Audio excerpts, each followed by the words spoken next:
যেভাবে ঝর্ণার স্বামী কৃষ্ণমোহনকে আদালতে হাজির করে মামলার মোড় ঘুরিয়ে দিল গীতা। হ্যাঁ বন্ধুরা, গীতা এলএলবির আগামী পর্বে আমরা এমনটাই দেখতে চলেছি।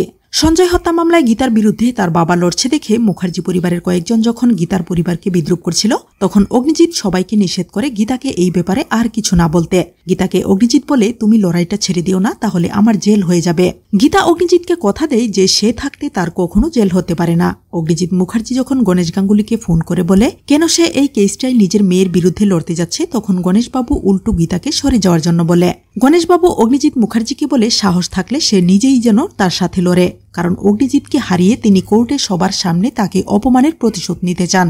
গীতাও তার বাবাকে ফোনে বলে তারা দুজনেই খুব ভালো আইনজীবী, তাই অযথা নিজেরা লড়াই করে যেন না মরে। কিন্তু গণেশবাবু বলে দেয় সে নয়, মরবে অগ্নিজিৎ মুখার্জি। গীতা তার বাবাকে চ্যালেঞ্জ জানিয়ে বলে সে এই মামলায় জিততে পারবে না, কারণ তার সামনে প্রাচীরের মতো দাঁড়িয়ে থাকবে গীতা এলএলবি। যেহেতু গীতা মিথ্যার বিরুদ্ধে লড়ছে তাই সেই জিতবে। গীতা চলে যাওয়ার পর প্রলয়জিৎ মুখার্জির স্ত্রীকে ফোনে জানানো হয় যে ইলিনের সাথে যার বিয়ের কথাবার্তা চলছিল সে তার পরিবার নিয়ে বিয়ের দিনক্ষণ ঠিক করতে আসছে।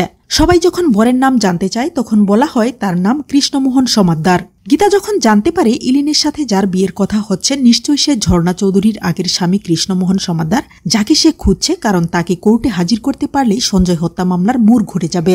ঝর্ণা চৌধুরী কেন তাকে রেখে সঞ্জয় চৌধুরীকে বিয়ে করলো এবং তাকে হত্যা করলো তার উত্তর খুব সহজেই পাওয়া যাবে। পুলিশ অফিসারের মাধ্যমে ঝর্ণা চৌধুরীর বাড়িতে পাওয়া ঝর্ণা ও কৃষ্ণমোহনের বিয়ের রেজিস্ট্রেশন কাগজে কৃষ্ণমোহনের যে ছবি আছে তার সাথে ইলিনের হবু বরের মিল আছে কিনা তা যাচাই করার জন্য গীতা কৃষ্ণমোহনের সাথে ফোনে কথা বলে। গীতা বলে মুখার্জি বাড়িতে আসার আগে সে তার সাথে দেখা করতে চায়, কিছু বিষয় নিয়ে কথা বলতে। কৃষ্ণমোহন রাজি হয়। গীতা কৃষ্ণমোহনকে দেখেই চিনে ফেলে যে এই হলো ঝর্ণা চৌধুরীর পূর্বের স্বামী।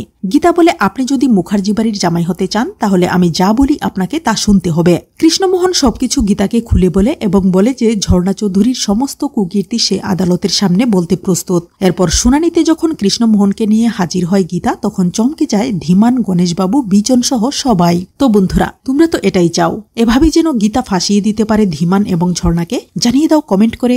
ধন্যবাদ।